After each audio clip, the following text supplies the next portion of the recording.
चलिए सर्वप्रथम अपना गुरु के चरणों में नमन करते हूँ माँ भवानी के चरणों में नमन करते हुए इस कालखंड के प्रथम शिव शिष्य साहिब भैया के नमन करते हूँ। दीदी नीलम आनंद को प्रणाम करती हूँ। सभी गुरु भाई गुरु को मेरा प्रणाम। आओ चलो शिव की ओर। देखिए चेतना का मूल क्या है।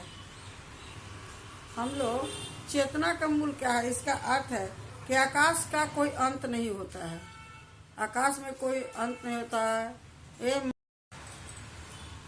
मानव कहते हैं कि पहला मानव कौन है, इसका भी मूल नहीं रखते हैं, क्योंकि हम लोग एक पेड़ जो है उसी का मूल हम लोग रखते हैं, क्योंकि उससे हम लोग का अभ्यास हो जाता है कि इतना पतझड़ में पूरा पत्ता झड़ जाता है, लेकिन पेड़ को हार नहीं मानता। वो सोचता है आज न कल हरा भरा होंगे ही, लेकिन ये मनुष्य नहीं मतलब सोचता है क्या क्या होगा। ये चीज़ सोच लेगा तो कभी भी उसका दुख नहीं होता है। कहते हैं कि वेद का दो भाव होता है, माने उसको हम लोग कैसे ये करेंगे। संसार में देखिए भगवान श्री कृष्ण जी अर्जुन को बता रहे थे कि इस संसार में मूल का यहाँ खोज परमात्मा देश काल या सब घटनाओं का नहीं कर सकते हैं। केवल आपका ज्ञान कर आपका वेद कहा जाता है। हम लोग वेद पुराण में ज्ञान मिल जाता है। पढ़े ना पढ़े आपको जो बताते हैं, जो संसद में बताता है, जो आदि पूजा पाठ जैसे चर्चा हुआ या सत्संग हुआ, उसमें हम लोग को ज्ञान मिल जाता है।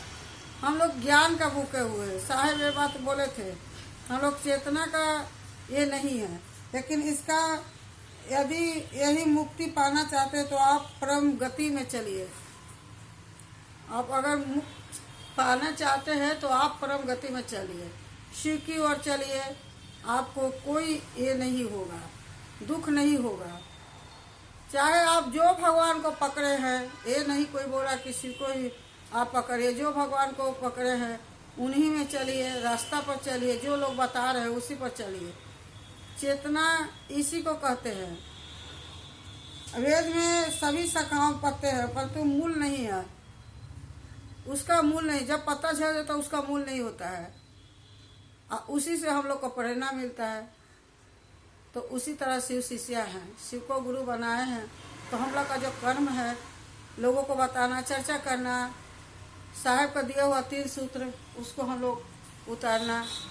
चलिए जितना मेरा मन समझा आपको पास रखे, आप दूसरा का पास रखिए। बहुत गुरु का चर्चा है और आप लोग भी 3 सूत्र का अपनाइए। चले मेरा प्रणाम से। आओ चलो शिव की ओर।